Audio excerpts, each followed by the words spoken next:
So, we are on day one of the start of our training with Wiley.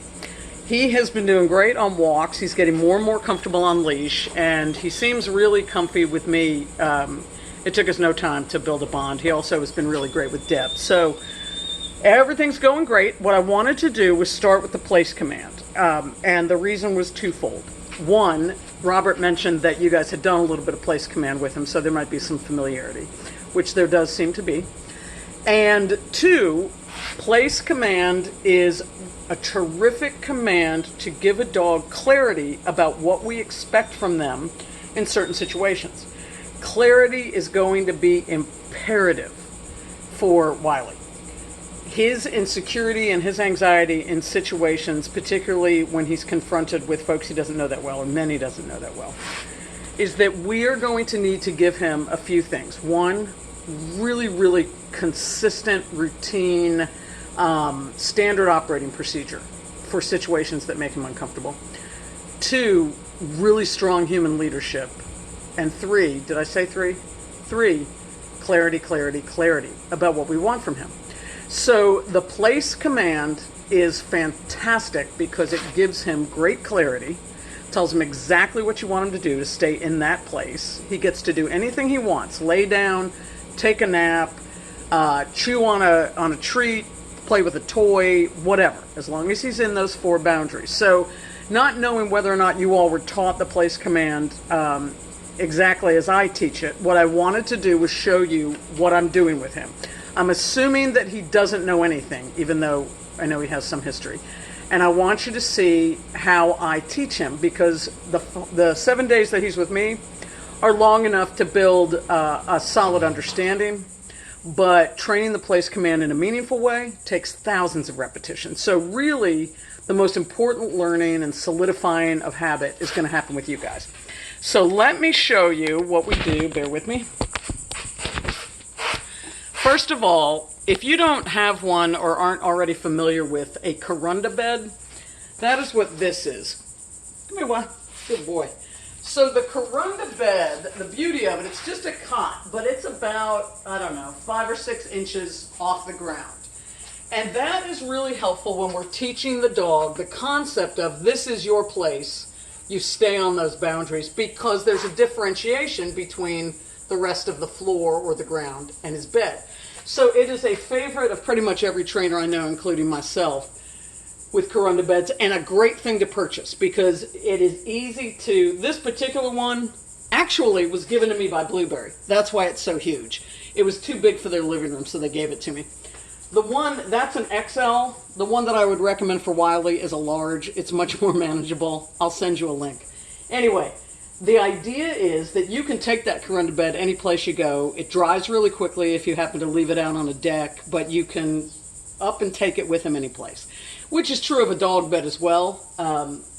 And you'll be able to interchange places. He may learn on a Corunda bed, but you could use a beach towel for all we care, as long as you show him that this is your new place, or we're in a friend's house, this is your place in a friend's house, and so on and so forth. So let me show you. I'm going to go through the very basics. So here we go. As we walk Wiley up to the bed, just before he's about to put his paw up, I say place. I only say that word once, ever. All right, buddy, let's go. Place? Yes. Good boy. So I lead him on. He knows what the word place means, but I'm going to assume that he doesn't right now, and I'm going to give him a little reward, just a little niblet, when he gets on there. So he is in place.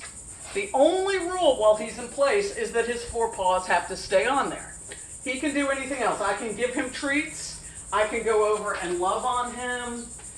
Other people can go greet him, but he must stay put there. He doesn't have to be paying attention to me. And now you'll notice I am walking around him. We call this proofing. This is tempting a dog to hop off early. Now, if he were, look at him, if he were to start coming off early, I could interrupt him with a little or whatever, to stop him from stepping off.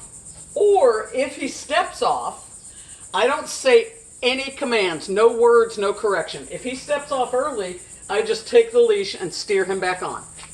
No words. The place command involves saying place one time and one time only, no matter how many times you might have to put him back on. So now, he's way ahead of the game, and it's helpful to have a dog who likes to lay around. So I am walking all about, off camera probably. Now, here's the key with this command. It is not just important that he understands what the word place means. It is equally important that he understands what the word break means. That's what gives him context. He understands that when they say place, I go to it, and then I wait for them to say break. So I am here waiting to hear the word break. So we must devote as much time and attention to break as we do to place. And that is why I'm leaving a leash on him for probably longer than is necessary, because I want to show him. So what you're going to see me do in a second when I say break, I'm going to show him what break means by using the leash, and then I'll reward him when he comes off. Here we go. Break! Break! Come on, boy! Good boy, yes! Good boy! Good boy, here you go.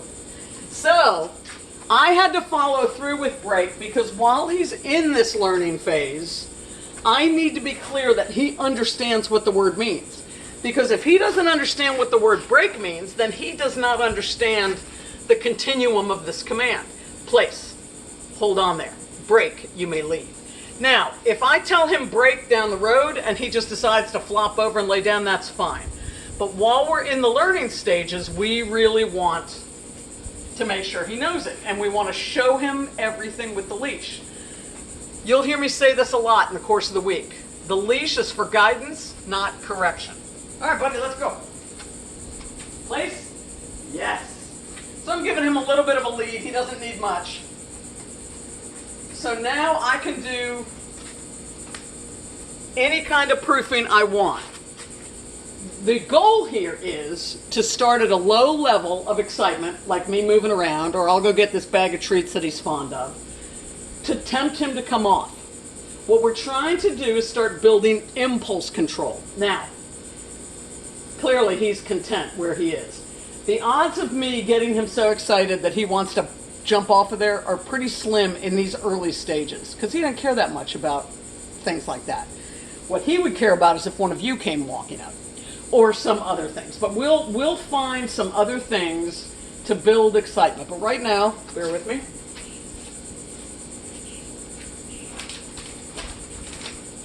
He enjoys these training treats, Zook's Minis. So here's one thing that we can do. We spill some treats out, we leave the bag. There we go. He gets off early, I put him back on. He starts to get off, I step over toward him. I apply what we call spatial pressure. So what I'm saying to him is, I know you want those things, I know that's exciting, but you don't get to. Now I walk behind him, give him a clear shot, but he is beautifully more interested in me. So putting these treats on the ground is one example of proofing. But what we're going to need to do, nice. So he's already just given into the fact that I want him to stay over there, that he's not allowed to have the treats. But I'm going to have to find many more exciting things than this and build it up, build it up, build it up. We start low excitement and we get higher and higher and higher. So I'm going to have to find things that get him really excited. But you get the idea. So now I'm going to pick up these treats. I'm going to leave a few on the ground for him. And then I grab the leash again because I want to make sure before I say this command that I have the leash in hand so I can show him. I don't want to keep repeating the word if he doesn't yet know what it is. See, now I didn't say the word yet. And he's ready to go. So all I did, this is great. This is great. This is exactly what we want to have happen. We want to see him want to get off and then give him a little bit of correction. Because every time I show him get back over there, he learns something. So notice that it's not, when I say correction, probably not the accurate choice of words. I'm not popping him. I'm just guiding him back over. So when he starts to get up, I just use the leash to guide him over. Or I can use my body and walk toward him and create spatial pressure to make him get back on. Yeah, that's good. Normally when you pick the leash up, that'll cause a dog to step off. So now this is some good mental exercise for him. And I'm not providing him any guidance at this moment. And then I'm going to say, break. Good boy, buddy.